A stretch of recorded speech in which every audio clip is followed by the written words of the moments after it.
네, 안녕하세요.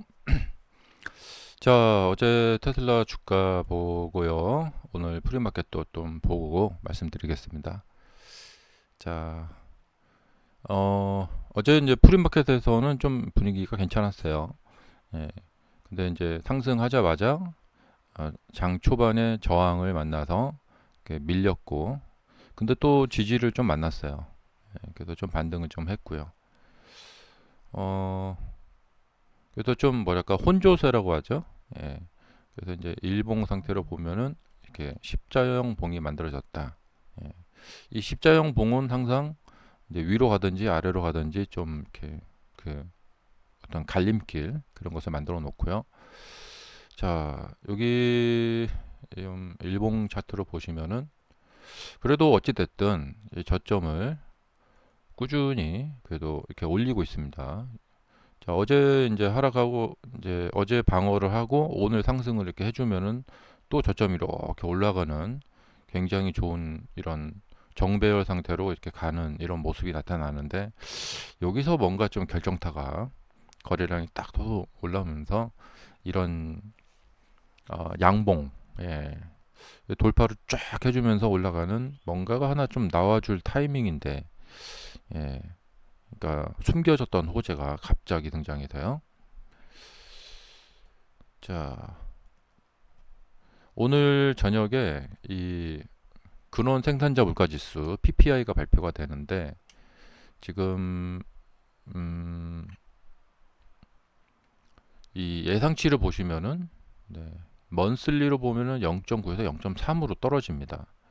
예, 그리고 이제 이얼리로 봐도 3.7에서 3.5로 예, 그리고 요 지금 0.9에서 0.3 상당히 많이 떨어지는데 시장 반응이 어떨지 모르겠어요. 이제 예상치가 이렇게 됐는데 실제로 떨어졌지만 예상치에 부합되지 못했다.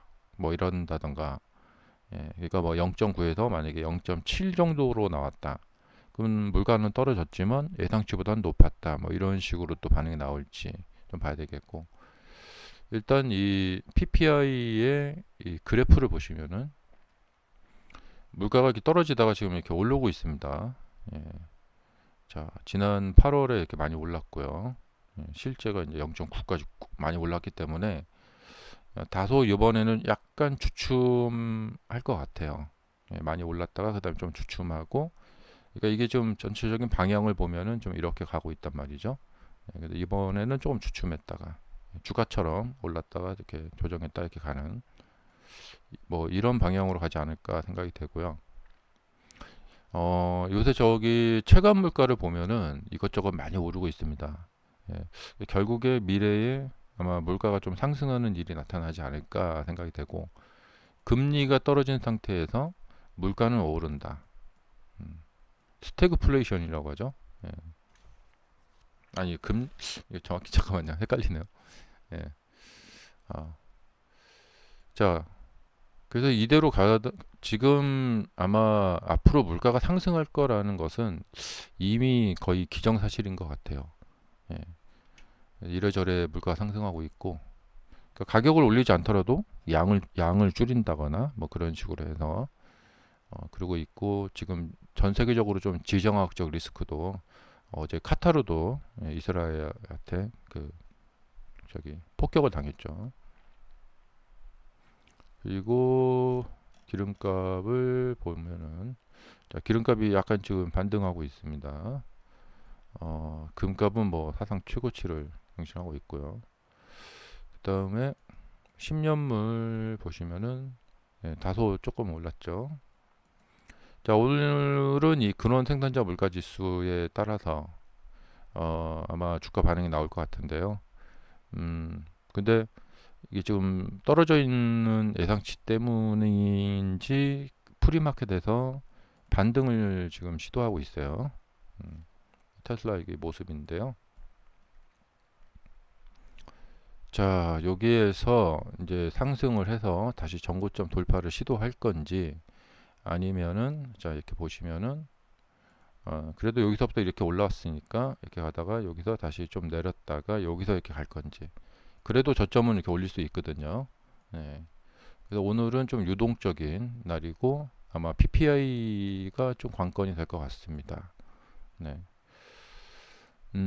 지금은 제가 미국 주식 투자 시작한 이후로 가장 어려운 시기인 것 같아요.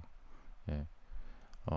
금리 인하를 앞두고 지금 급등에 급등을 완전 해놓은 상태인데 여기에서 금리 인하했으니까 주가 올라가야지 이런 어떤 단순 논리, 금리 인하를 앞으로 할 거니까 그럼 주가는 올라가야지 이런 논리로 갈지 아니면 뭔가 새로운 블랙스완이 등장을 해서 금리가 인하되는 시기에 오히려 주가는 떨어지는, 예.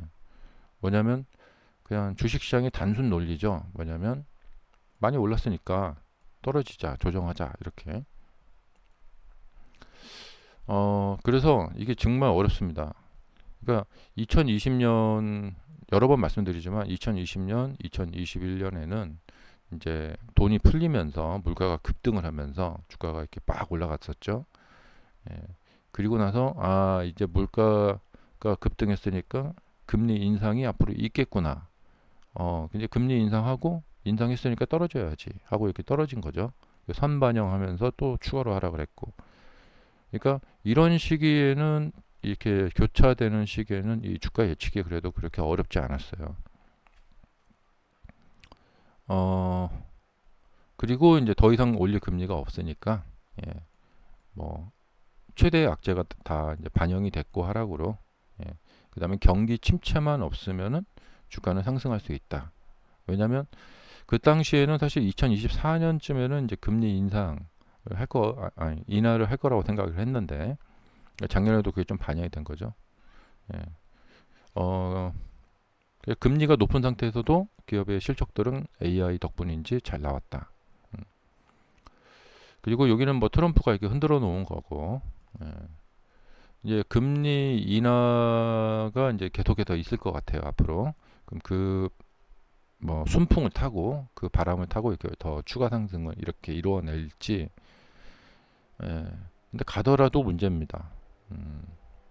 분명히 올 하반기부터 내년 금리가 인하되면서 그게 물가를 자극을 할 거예요. 예. 그래서 물가가 분명히 이렇게 올라가게 될 거란 말이죠. 음. 그러니까 우리 뭐 대표적인 거 있잖아요. 뭐 쌀, 짜장면 값, 뭐 이런 것들 있죠. 예. 지금 쌀이 5만 원이 곧 7만 원 넘어가고 좀 7만 원 넘어간 것 같더라고요. 예. 곧 10만 원, 20kg짜리 쌀이 곧 5만 원대에서 10만 원대로 거의 두 배가 뛰는 이런 일이 생길 거고 밀가루도 마찬가지고 빵값, 뭐 우유, 계란 전부 다. 음. 그래도 가면 갈수록 사람들의 그 가처분 소득은 줄어들게 될 것이고, 예. 물가가 지금 많이 오른 상태에서 한 번 더 뛴다는 거죠. 그것을 촉발시키는 것이 금리 인하고 그러면 결국에는 사람들이 소비를 계속 지속할 수 있을까? 어. 근데 이런 거에 민감한 것이 이제 반도체 주들이거든요. 예, 결국에는 반도체가 이제 사이클을 타버린다는 것이죠. 예. 자, 그래서 지금은 최고가인데 여기서 이걸 더 올리냐 마냐 뭐 이런 싸움을 지금 하고 있는 겁니다. 예.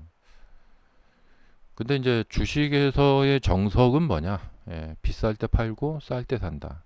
남들이 공포에 떨 때 사고 남들이 환호성을 질릴 때 판다. 이거거든요. 예, 이때 코로나 때 공포에 떨 때 사고 환호성 질릴 때 팔고 공포에 사고 환호성 질릴 때 팔았다. 근데 더 갔다. 예. 근데 여기서 공포에 또 있었잖아요. 여기서 또 사고 이렇게 올라가면은 환호성 질릴 때 판다. 이렇게 되는 거겠죠. 예. 그래서 주식 이 이동평균선을 이용하는 방법인데 간단합니다. 예. 이동평균선이 역배열되어 있을 때 사고 주가가 이동평균선 맨 아래로 내려와 있을 때 사고 이동평균선이 완전히 정배열되었을 때 그때 팔고 그래서 이동평균선 밑에 있을 때 사고 이렇게 완전 정배열됐을 때 과열됐을 때 팔고 지금이 딱 그런 상태예요. 근데 이 주가라는 것은 이제 어떤 이 관성이라는 게 있기 때문에 여기서 꺾이느냐, 뭐 좀 더 갔다가 꺾이느냐, 그 문제일 뿐이지 결국에 조정은 있을 거라고 생각이 됩니다. 근데 이제 뭐냐면 이렇게 많이 올라왔을 때, 죄송합니다. 이 조정이 이렇게 많이 올라왔으니까 이제 꺾이겠지 했는데 더 가고, 꺾이겠지 했는데 더 가고, 막 해서 여기까지 왔잖아요. 근데 여기 조정을 한번 했죠. 하고 이렇게 올라왔죠. 근데 한 20년짜리 장기 투자를 하시는 분들은 이런 조정을 겪고 넘어가는 것이고, 단기 투자를 하시는 분들은 쌀 때 사고 비쌀 때 팔고, 근데 더 갔다 상관없어요. 다시 떨어지면 또 사고 또 팔고 이렇게. 음. 왜냐하면 단기 투자는 그런 것을 다 완전히 깔끔하게 먹을 수는 없거든요. 쌀 때 사가지고 더 떨어지면 뭐 좀 더 산다거나, 아니면 그냥 뭐 좀 참고 지나가서 올라가면 팔고, 더 올라가면 어쩔 수 없고, 뭐 이렇게 되는 거고. 이거는 이제 매매 방법의 차이거든요. 그러니까 꺾이는 거 보고 파느냐, 그냥 상승 중에 파는 것이냐. 예. 분명한 것은 지금은 뭐냐, 주가가 최고치에 달해 있다는 것입니다. 이제 뭐냐면 이게 침체 상태가 아니라는 거죠. 그렇다면은 그런 전략을 쓰시는 분들은 침체가 올 때까지 기다렸다가 그때 사고, 지금은 침체 때 산 것을 팔아야 된다는 것이죠. 근데 팔았는데 더 갔다. 괜히 팔았다. 이런 논리를 피는 것은 그냥 초딩 논리밖에 안 되는 것입니다. 일정한 매매 규칙을 정해놓고 그 규율을 따르는 거죠. 왜냐? 주식 매매 이번만 하고 말 거 아니니까. 그래서 이번만 매매하고 말 거 아니면은 어떤 매매의 그 좀 이렇게 규율을 정해 놓는 게 좋아요. 자, 지금 이 심리도 보면은 PPI가 괜찮을 것 같다 해서 지금 반등을 했다가 생각을 해보니까, 사람들이 지금 순간적으로 생각을 해보니까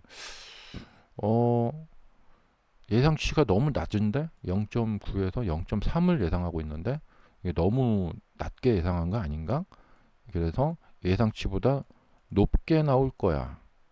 지금 이런 걱정을 하고 있는 거예요. 예. 그리고 이제 어제도 보면은 뭐 고용이 좀 안 좋았다고 해서 막 이렇게 막 패대기 치듯이 매도를 하는데, 시장이 지금 좀 많이 주가가 오른 상태에서 민감하다는 것이죠. 그런 것을 좀 보여주고 있어요. 좀 민감하다. 악재에 민감하다.